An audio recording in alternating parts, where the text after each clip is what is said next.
So in 2 Kings, as I mentioned in the prayer, we're going to be getting into chapter 18, where we're going to begin looking at the life and the reign of Hezekiah. So Hezekiah is going to kind of be the main figure that we're looking at, the main king for the next few chapters here in 2 Kings. There's a lot of focus dedicated to him, and it's important because what has just taken place that we saw in 2 Kings 17? What's taken place in the northern kingdom? Captivity. Israel's been taken into captivity. Assyria came in and conquered Samaria and took all of its inhabitants away and then brought foreign people into the land. Well, all of that is taking place during the same time frame that Hezekiah is king over Judah in Jerusalem. And so it's really a big turning point. It's a big hinge right here for the nation. We've seen what's happened in Israel in the northern kingdom, and if Judah is not careful, the same thing's going to happen to them. And what we're going to notice in 2 Kings chapter 18 is Assyria's continued dominance. And so what we're dealing with is a time frame in which Assyria will have already taken and conquered Samaria in the north, and now is working their way down into Judah. And so we'll look at some of that as we get into the chapter, but that at least kind of sets the tone for what's coming. The first part of this chapter gives us a pretty good overview of Hezekiah's reign whenever we're going to look at this in 2 Kings 18, verses 1 through 8. But let's just start out, if somebody could, and read verses 1 and 2. Now it came to pass in the 3rd year of Hoshea, the son of Elah, king of Israel, that Hezekiah, the son of Ahaz, king of Judah, began to reign. He was 25 years old when he became king, and he reigned 29 years in Jerusalem. His mother's name was Abi, the daughter of Zechariah. We see that this was during the 3rd year of Hoshea's reign in Samaria that Hezekiah would become king over Judah. And so we're looking right now at about 6 years before Israel would be taken into captivity that Hezekiah becomes king. Sometimes, I know I've mentioned it before, but we'll mention it again, that sometimes we look at these chapters and just think that it's just one event right after the other, but forget that there are times that these chapters sort of overlap in the time frame. And that's what's going on right here at the start, to see where Hezekiah falls in the bigger picture of time when he would become king. But Hezekiah was 25 years old when he became king, and would reign until he was 54. And so he had a good amount of time that he would serve as the king. The text tells us here who his mother was. Her name was Abi, and she's the daughter of Zechariah. That's really all that we know about her. And that's, every now and then we see with these kings a mention of who their mother was. And I just wonder, what more might we be able to learn about their life. And I'm sure they maybe could have gone back in their history and seen those things. But I do at least find it valuable that the Holy Spirit has seen it fit to leave a record of their name here. Sometimes you wonder, okay, well, what is it that, brought some of these things about? And at least when you look at Hezekiah, there must be something good about Hezekiah's mother for him to end up being the type of king that he was after the father he had before him in Ahaz. Because if you think about Hezekiah's father Ahaz, what type of a king was he? He was an awful king. I mean, if everything went in the way that Ahaz wanted it to go, Judah was about to be falling to Assyria just as Israel had. But Hezekiah was a different king. And maybe, just maybe, that's because of the influence of his mother in his life. We don't know that for certain, but I believe that is at least a valid point that we can make. And so those who are mothers, grandmothers, you never know the influence that you might have on your children. Now I want to bring up here, I'll get to you in just a second, Johnny. I want to bring this up. This is the Hezekiah seal. I've been trying to kind of show some of these things along the way, but this is a seal that was found in Jerusalem that talks about how it belonged to Hezekiah, the son of Ahaz, king of Judah. And so this is something historically, archaeologically speaking, that does bear witness to the reality of Hezekiah as king. And there'll be some more that's going to show the same thing that we'll look at here after a while. But Johnny, you had something? I was going to say in Second Chronicles, it calls her Abijah, and she is the daughter of Zechariah, Mm-hmm. who was the priest that had taken care of. Right, and so You know, you've got some good background there, right? Yeah, absolutely. Good upbringing for her, especially. Just like a cross-reference thing about Timothy, how his mother and his grandmother were Mm-hmm. as well. Yeah, if you didn't hear Jesse thinking about also the example of Timothy in the New Testament, where you have the mention of his mother and his grandmother, that's going to be over in 2 Timothy 1, that they are mentioned. But when we first read about Timothy in the book of Acts, we find that his father was a Greek. And so his father was not faithful to God in any way, but his mother and his grandmother were. And so they were able to teach Timothy, train Timothy, and just the same here, you see the example and the influence that they had on Timothy's life. And so that's a good connection there to bring up, Jesse. Well, let's keep going, looking at this overview, and let's have somebody read now verse 3, where we'll see the character of Hezekiah's reign. And he did. and he did what was right in the sight of the Lord, according to all that his father David had done. This is a little bit different than what we've been seeing with a lot of the other kings. Because now we see, and we've been mentioning, that Hezekiah is going to be a good king and do good things. This verse helps bear witness to that. Because Hezekiah did right in the sight of the Lord according to who? According to all that his father David had done. Hezekiah is one of the only few kings that this particular description is given to. If you go back to 1 Kings chapter 15 and verse 11, you see this same description given to the way that Asa would serve as king. Same thing with Jehoshaphat in 1 Kings 22. And then we're going to see it again once we get to Josiah in 2 Kings 22. And so all of this is showing that they were kings not like the rest of the kings. Who was the pinnacle figure of Israelite history? It's David.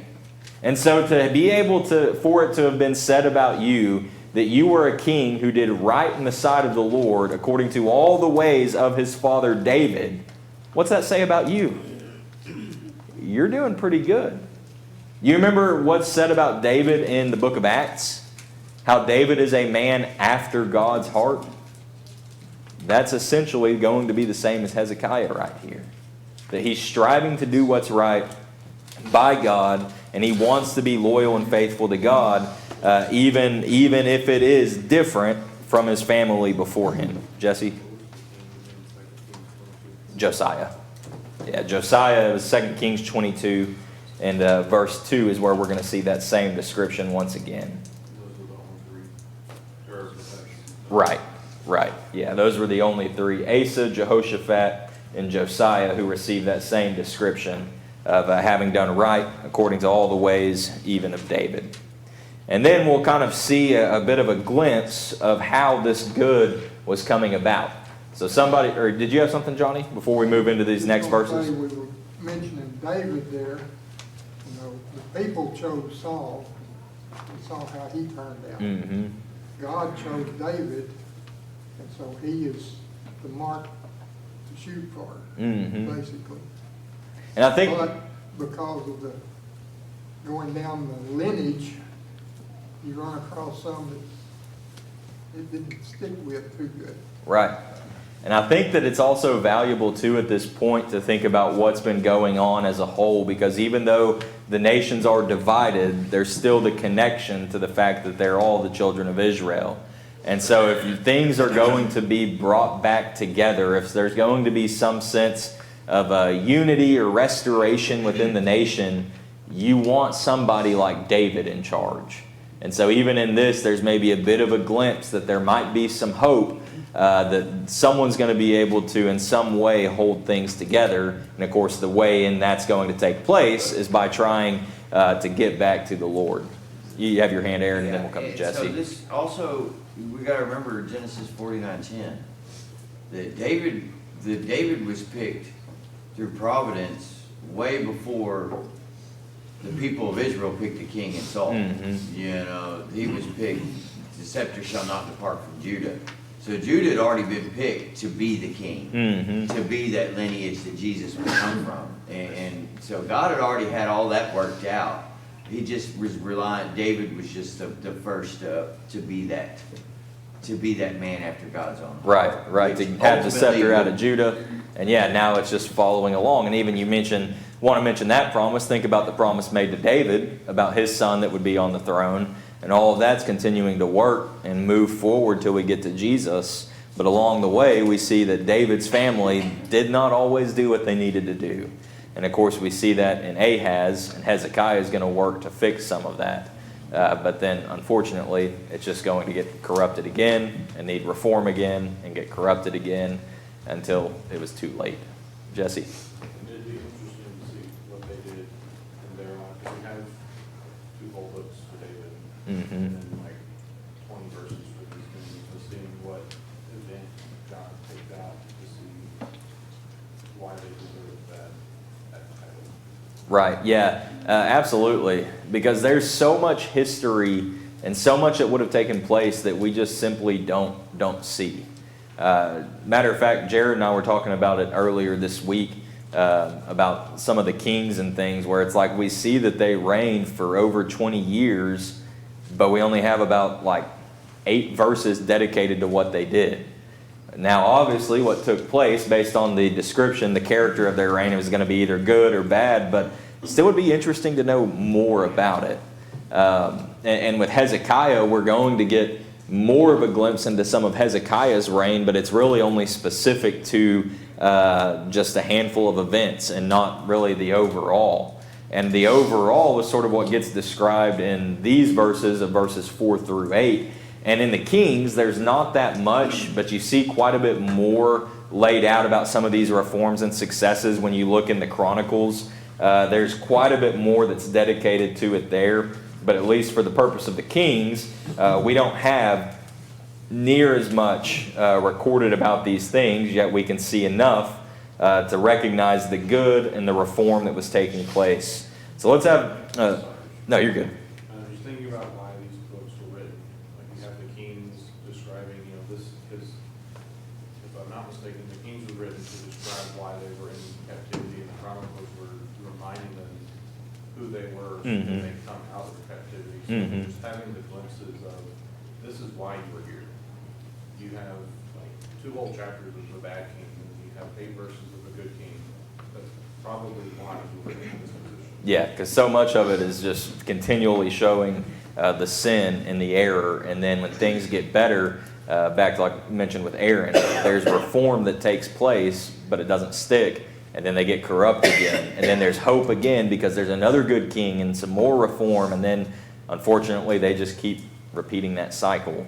And, yeah, if you didn't hear what Jesse was saying, was just thinking about the overall purpose, the overall message in the Kings of showing how it is that the people came into captivity. And so we may not see near as much focused on some of the good and the reform because it's continually pointing toward the sin that was done, whereas in the Chronicles, you have the people having come out of captivity and a reminder of who they need to be and the way that they need to look to and serve and be faithful to the Lord. And so that's in short at least, why you see some of the greater focus on some of the faithfulness and reform taking place there rather than specifically here in the Kings.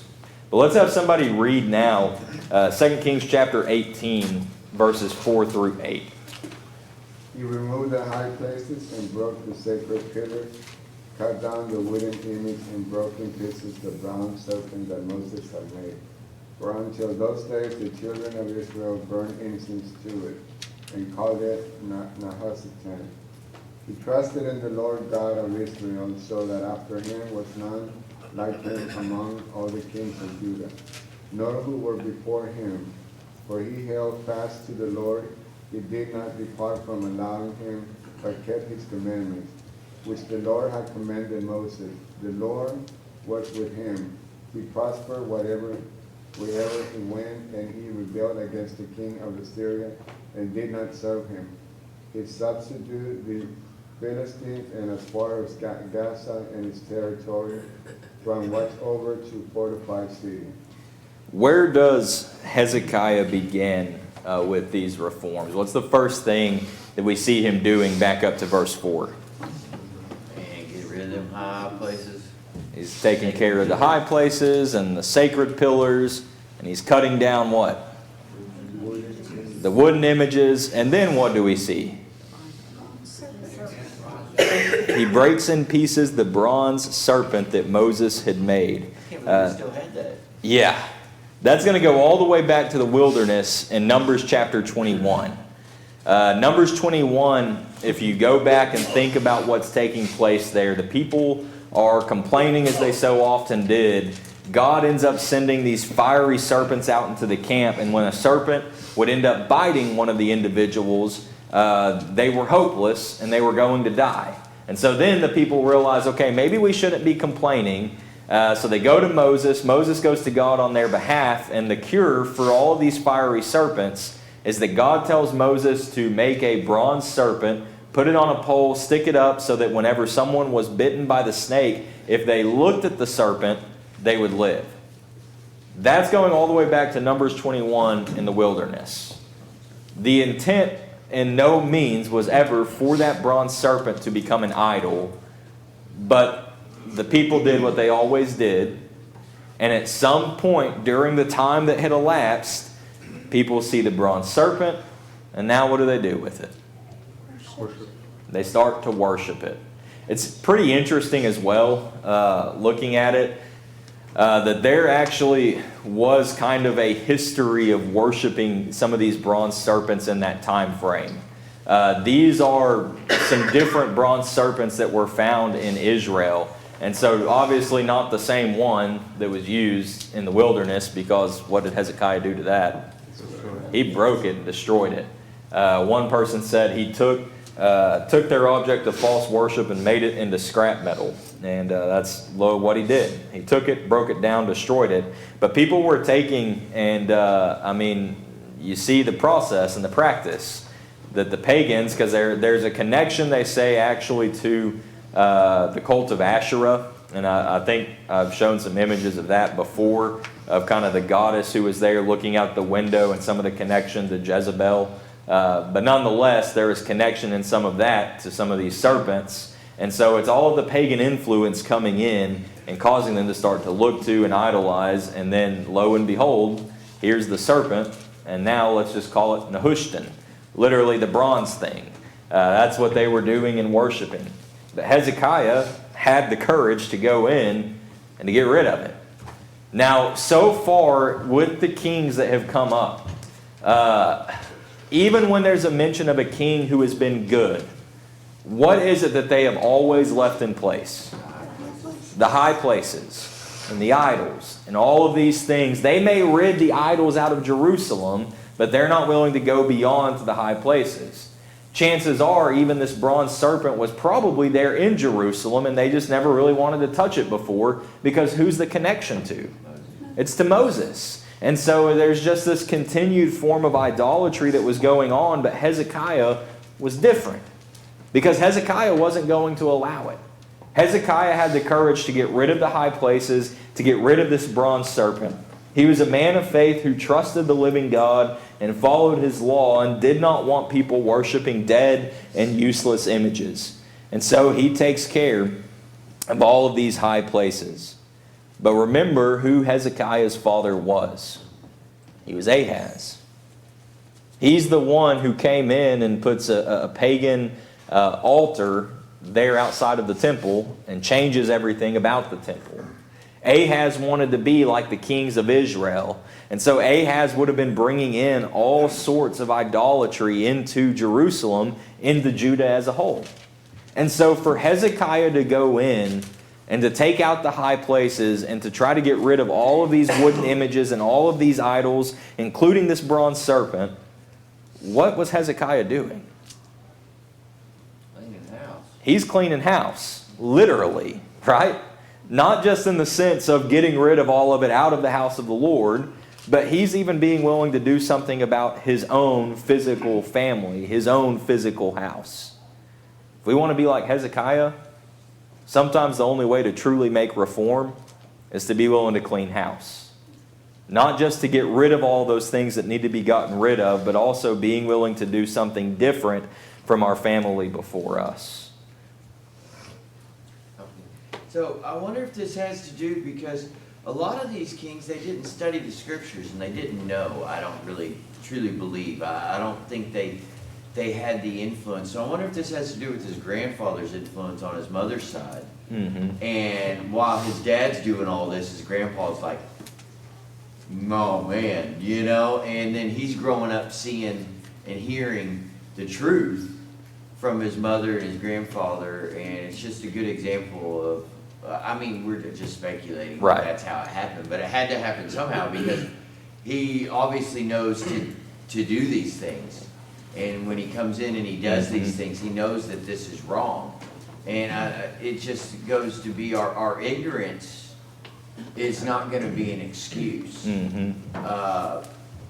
Just because everybody else is doing it this way doesn't mean it's okay for us to do it this way. And sometimes it's that older, wiser people that we have to rely on Yeah.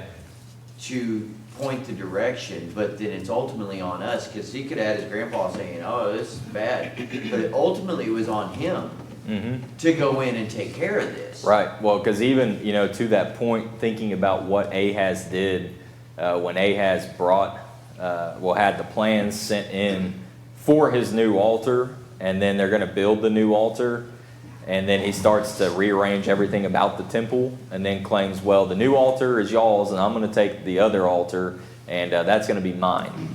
Well, none of the priests seemingly stood up at that time. Right. So even if it is the case that grandfather says, well, that's bad, maybe he wasn't willing to do something about it. Maybe he wasn't living anymore at that point. We don't know. Like you say, just some speculation.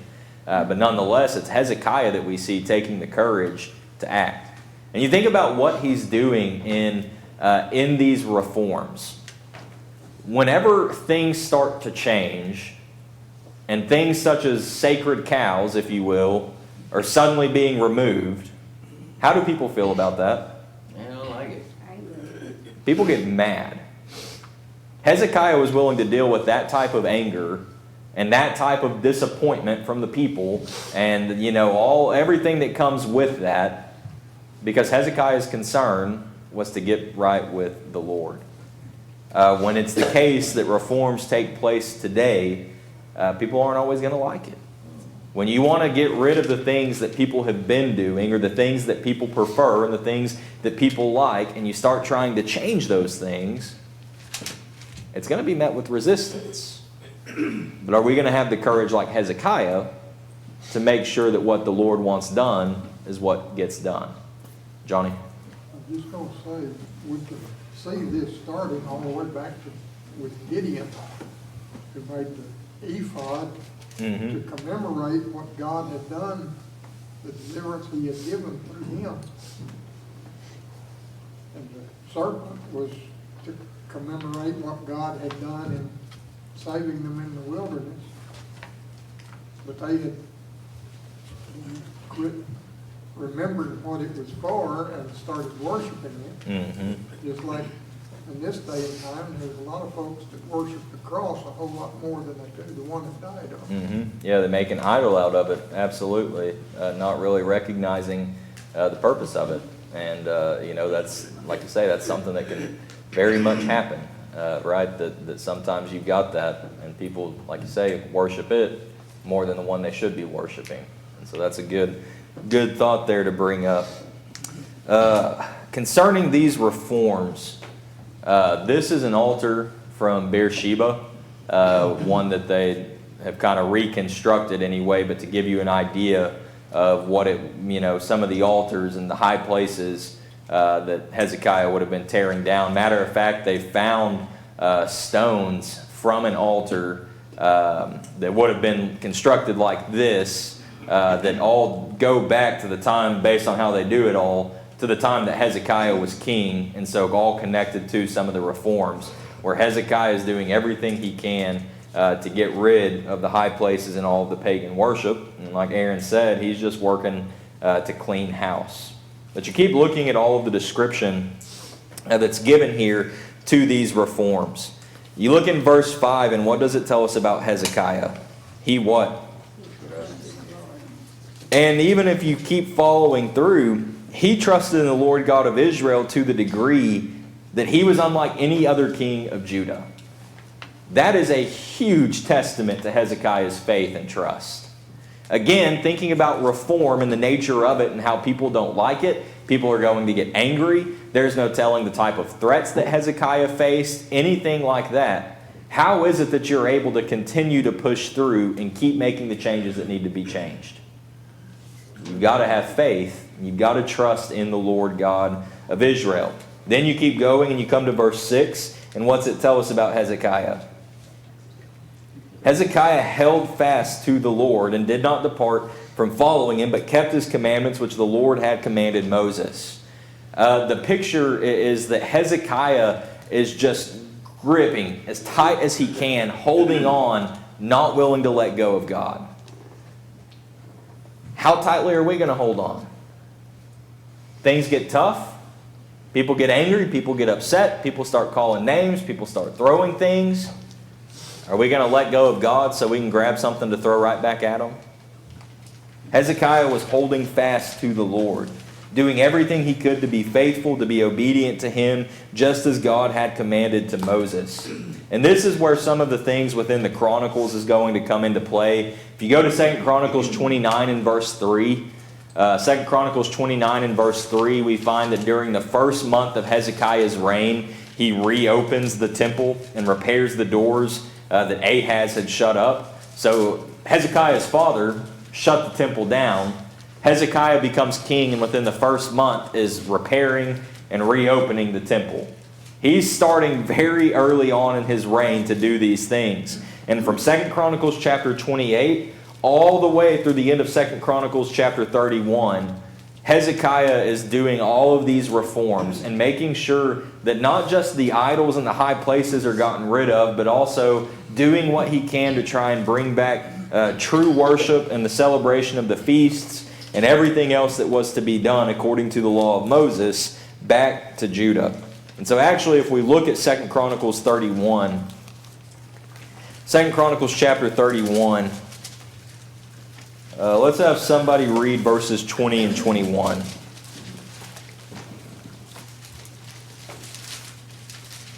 Thus Hezekiah did throughout all Judah, and he did what was good and right and true before the Lord his God.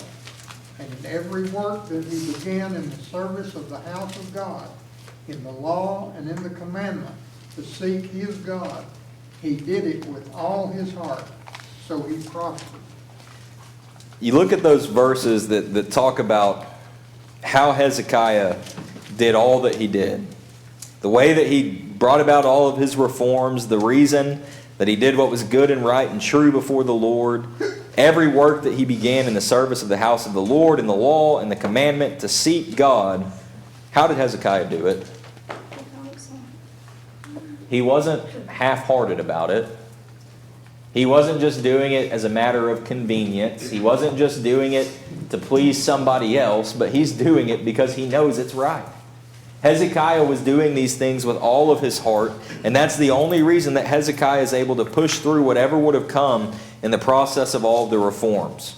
And even there's going to be difficulty that arises because of it, and there's going to be misunderstanding as a result that I don't know that we'll get to it this morning, but once we start seeing when the Assyrians actually come in, they try and actually use Hezekiah's reforms against him, because they're going to actually bring up how Hezekiah tore down all of the high places. Because in their estimation, that's how God was supposed to be worshipped. But Hezekiah knew that was not actually the case. Go Anthea and then Johnny. Hezekiah's attitude kind of reminds me of what we were talking about last week, how in 1 Peter 4 it's better to, if it's God's will, it's better to suffer for good than it is for evil. He's willing to go through all of this to make sure that God's will is fulfilled, and he's willing to suffer either way. And then I think it's also testament to his character. Even his father kind of bowed at the feet of the king of Assyria, Mhm. and Hezekiah is willing to fight against him to make sure that his people don't have to suffer at their hands anymore. Well, and hold on to that thought, because actually what we're going to see here in a second is when it begins, there's sort of this, it's hard to see, or hard to explain, I guess, on the way I understand it, because he seems to kind of start to drift back toward how his father responded. But then when you follow it all the way through, he's going to stand up. And so it kind of starts with this glimpse of there's something that's sort of faltering and wavering, but in the end, he comes back around to where he needs to be in it. And so he ends up in the right place, but he's going to start when Assyria comes in that way. But to your point, though, about how he's willing to suffer these things for what's right, I mean, ultimately, that's what's going to happen through it all. Because so much of what comes on him is going to be a result of sin that's been taking place. He's trying to correct the wrongs of the nation before him, of his family before him. So he's going to have to deal with consequences of that, which are going to make it hard for him. Again, people aren't going to like it, but he's willing to continue with all of his heart, to the best of his ability, to try and do what's right. And even in that, once we get to that point where Hezekiah maybe has a moment where he falters, we can see the fact that he's human in that. Because how often is it that we do the best that we can, but still find ourselves faltering at times too? But yeah, that's something we'll see. I don't know. We probably won't be able to hit it this morning, but something at least kind of looking ahead to future classes. Johnny? I just want to say something my dad used to say. He didn't let any grass grow under his feet. He didn't hesitate. Yeah. He opened the temple in the first month of the first year of his reign. Yeah, he didn't wait around. He got going with it. I like that. He didn't let the grass grow under his feet. He got busy. And so we believe Ezra wrote this, correct? It's one of the possibilities. One of the anyway. possibilities, I mean, through the Spirit, Yeah. that Ezra wrote Yeah. these. And I find it interesting that he did it with all his heart. And Ezra did the same thing, he purposed in his heart to do all the laws and commandments. I wonder how much influence a king like Hezekiah had on Ezra. Yeah. And those men who were coming back to restore, their restoration movement, the Yeah. second coming back. And so I always... Yeah, you can sort of see the glimpses of it right there in Ezra 7 and verse 10, the way all that goes. And see how the influence maybe that Hezekiah had on them. And it just goes to show that when people do good, it's seen. And it influences, you may not see the influence you're doing on others, but it is influencing others, and it's influencing generations to come. Absolutely. So, even do good when nobody's watching, and do good when everyone's watching. And purpose in your heart to do the laws of the Lord. Yeah. And when that happens, you see the result that happened for Hezekiah. You mentioned Ezra, it'll happen there. Very similar result will be able to take place even still for us today. You look at what takes place, if you go back to 2 Kings 18 and verse 7 and 8, you see how the Lord was with him, the Lord was with Hezekiah, and as a result, what did Hezekiah do? He prospered wherever he went. He rebelled against the king of Assyria and did not serve him. And so he, of course, you look at Ahaz. Ahaz initially started paying tribute, and now at this point we're going to see that he's going to rebel against them. So he's going to stop paying tribute. That's going to bring up what I was kind of mentioning based on what Anthea said just a moment ago, once we get a little bit more into the chapter. But at this point, he rebels against the king of Assyria, does not serve him. And then verse 8, he subdued the Philistines as far as Gaza and its territory, from watchtower to fortified city. And so he now is, again, Ahaz pays tribute to Assyria. Hezekiah says, not doing it.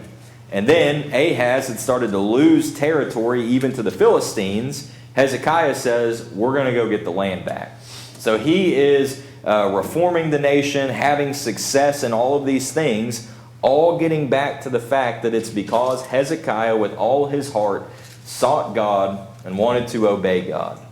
So we consider how he had those successes in his life We consider the way that he did things that were right. And so if we're looking at the life of Hezekiah, and Aaron brought it up thinking about maybe the influence he had and the example he was for Ezra, and I want us to think about the example that he is for us.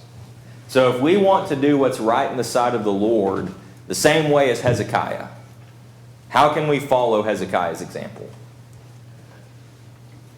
Follow after the Lord and do all that he commands. And make sure you do it how? With all your heart. With all your heart. Trust. You got to be all in, right? That to be the man or the woman that God would have us to be, we've got to be all about it. Back to Johnny's point, we can't let the grass grow under our feet. Was that right? Right. Yeah. So we can't just sit around and wait, but we've got to get busy. Hezekiah jumped into it and immediately started these reforms. He didn't wait around. He didn't wait for when a time might be more convenient, but what'd he do? He just got after it. If we sit around and wait for a time that's going to be more convenient, or if we sit around and wait for a time that maybe someone asks us, then we're just probably going to be sitting and waiting for a while. And then, Johnny, to use the illustration of the grass, we're going to need a pretty good weed eater to get it all knocked down so that then we can get moving, right? We've got to get after it. And so that's one way we follow that example. As the whole saying goes, he jumped in with all fours. Yeah, absolutely. We've got to be all in, jump in with all fours, not let the grass grow. Be busy. Be quick to it. How else can we follow Hezekiah's example? Who was he willing to be different from? From his father. Sometimes to do what's right in the sight of the Lord means we've got to be different from our family. We have to stand out and be distinct, right? It's not just different from our family, but also different from everybody else and the way everybody else has done things. Jared? You kind of covered it. Just a willingness to do what others are not willing to do. Yeah, just have that courage. And how is it that Hezekiah found the courage? Who did he trust in? He trusted in the Lord with all his heart. He held tight to God. Whenever it is the case that we want to do what's right, especially when everyone before us has been not doing it right and has gotten so accustomed to doing things a particular way that may not be right and pleasing to God, we've got to make sure that we hold tight to God. Because it's not going to be easy to make sure that the right things are done unless we wholeheartedly, with all of our heart, trust and are holding as tight as we can to God. Anthea? It says that he was 25 years old when he became king. Is he 25 at the time of the reforms? Or do we know? When it started, yeah, most likely. Now sometimes it gets a little bit, give or take a few years, because sometimes he may have started reigning as king right at the end that his father was still alive. But based on what we see in the Chronicles, chances are he was 25 when the reform started. Because during the first month of the first year of his reign, he starts going in and opening the doors of the temple and repairing. And so even at that, you think about the fact that he's 25. Hezekiah is a lot younger than the majority of us in here are. And Hezekiah had the courage to be different and to do what was right. And so even in that, you just can't let your age stop you. No matter the age, you can have the faith you need to have the heart you need to have for God, and you can do what's right by Him. So we'll stop there for this morning, and Lord willing, next week we'll pick up in verse 9.